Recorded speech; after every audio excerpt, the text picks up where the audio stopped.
literally hundreds of you out there will have great memories of the musical Oklahoma, which was staged in the Briery Gap last year. And it's that time of year again for the next musical. And the next musical, as you've been hearing indeed many times from Anne Dunn, is Showboat. And again, we are delighted to welcome to Macroom to direct Showboat, Kevin Hough. Kevin, it's great to have you back. Thank you, I'm delighted to be back. Where did the last year go, Brendan? It's hard to believe, isn't it? It really is. Yeah. Showboat, yeah, when you decided to do Showboat, I thought, my goodness, this is a biggie. But it's a terrific show. It has all the hit songs, Bill, like, you know, Can't Help Loving That Man of Mine, Only Make Believe, and of course, Old Man River. Yes. What a fabulous tune. It really is. And I remember playing it some years ago for the group of soldiers had come home to the American Embassy in Dublin, and somebody asked me to go down and play the piano for them. And I was playing Old Man River, and one of them came up, big black man came up, and they were all getting some sort of citation for whatever work they did. I can't remember exactly what it was, getting medals and things for work they'd done abroad. And he sang Old Man River, and honest to goodness, I don't think I've ever heard anything like it. It was great. Really? And everybody loves Old Man River. I'm very happy to say that we have a fantastic singer here singing Old Man River. Of course, it's Richard, who was in Oklahoma. He played Judd, and he's a great singer and has a great future, I think. I think he needs a sponsor, of course, as most young singers do now. It's an expensive thing, you know. I mean, if you're not working and you want to be a singer, it's not easy. I think a lot of young people obviously need somebody to pay their fees for the training, and there's a lot of hard work involved. Yes, if you want to get there, he's a great singer. He's Richard Manning. Yeah, and you have a very good lineup otherwise as well. I have a great lineup, and Showboat needs that because you have so many different characters in Showboat that you need, you know, sort of like you need character actors, you need young actors, you need, you know, comedians and comedians, and we have that in Macroom. We're terribly lucky, actually. Yes. You know, it's very hard. I thought we wouldn't be able to cast it because so many, but they just seem to come from, when I came down to the auditions, it seemed to come from nowhere. Yes. All of a sudden. I could have had two of each. Exactly. It was absolutely terrific. Yes. And I mean, our leads, Magnolia and Ravenel, Joanne Walsh and Pat Doherty, their singing is just beautiful. They have a lovely blend. Their voices just happen to blend beautifully together. Yes. We have Patrick Cregan back again, who played Will Parker last year. He's playing a similar type character, Frank Schultz, which is a song and dance man, a part I played many, many years ago myself. Yes. So it's great to be directing it now because I haven't been involved in Showboat for about, I suppose, 25 years, you know, and I was in it as a performer all those years ago. And then you have little Ellie, who's she's a teacher, I know, and her name is Teresa O'Riordan. Yes. And she's real live wire on the stage. Real live wire. They work very well. And then you have a wonderful Queenie, the black lady who works with Joe, who's also black in the show, and Queenie is the big black mama, you know. Yes, that's Anita Dilworth. Yes, and I'm always saying, you know, she always reminds me of Gone with the Wind. Do you remember the black mama in Gone with the Wind? I do indeed, yes. I always think Queenie, if people are saying, you know, what sort of character is Queenie? That's what she should be like, you know.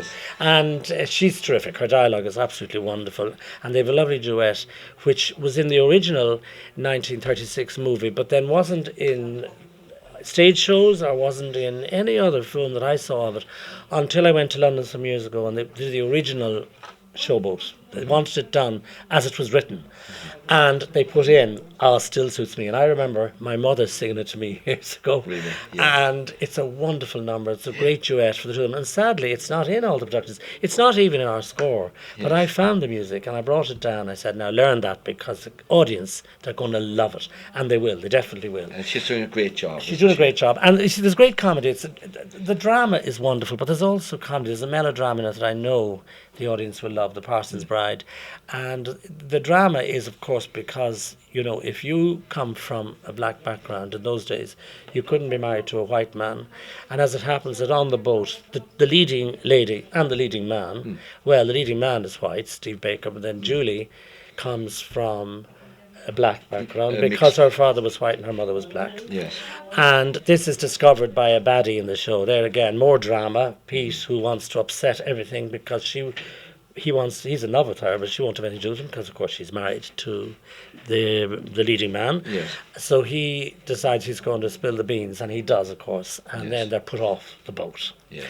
Then they've no leads, so the daughter of Andy, who is the leader of the whole show troupe, Yes. he's the daddy of the whole lot, the big showman.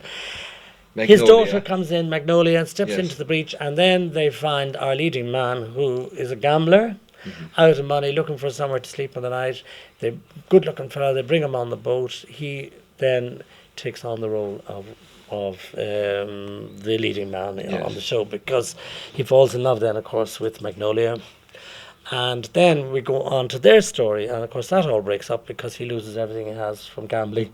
So she has to come back to the showboat in the end. Kevin, it's a difficult and sort of complex enough show in the sense of the locations. It's set on Showboat, and then it moves to Chicago. That's right. And it goes in and out of different kind of Yes, into Ontario. areas. Yes, it is. How is the Briery Gap geared for that kind of challenge? Well, we are going to simplify it as much as we can, because, I mean, we don't really have the space to be flying scenery and things like that.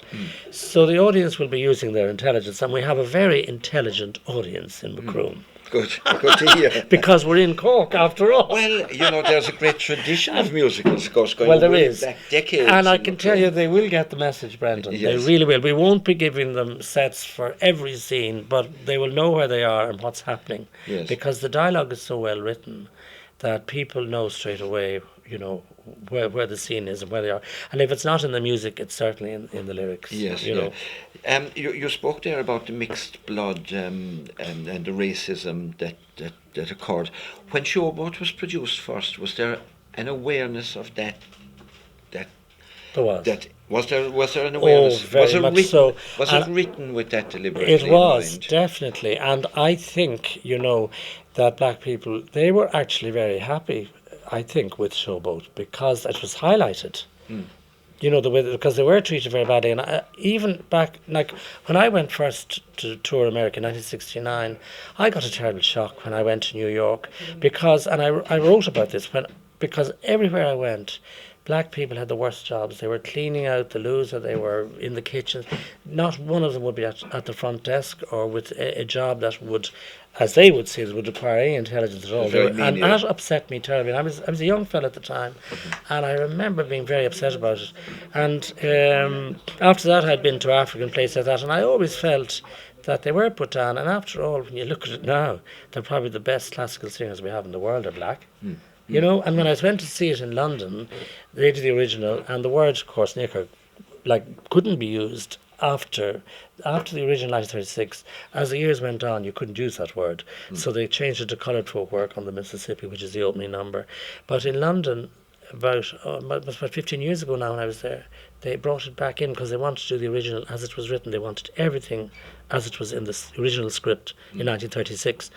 And they used the word nigger, and there was murder, of course, about that, so they had to change it back. Yes. But I think the only other musical that I'm aware of that needs, and it's an all-black cast, is Porgy and Bess. You can't put the Gershwin Porgy and Bess on anywhere unless it's an all-black cast. And when Gershwin wrote it, he insisted, he said, this show does not go on with people blacking up, white people blacking up. It has to be an all-black cast or it can't be produced. Yeah, it's interesting actually, the sort of, I suppose, the titles that you're talking about there.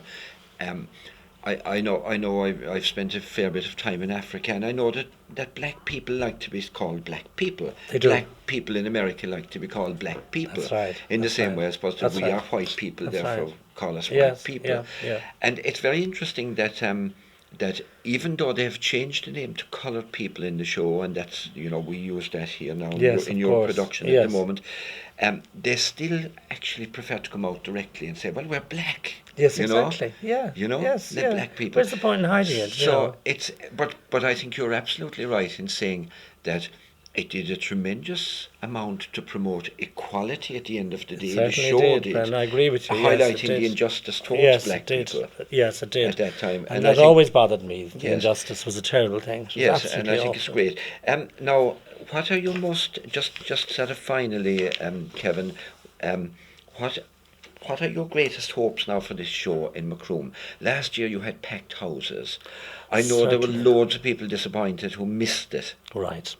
Well, my hopes, of course, that we have packed houses, because a show like this, I think every show needs a full house, and I've no doubt we will have.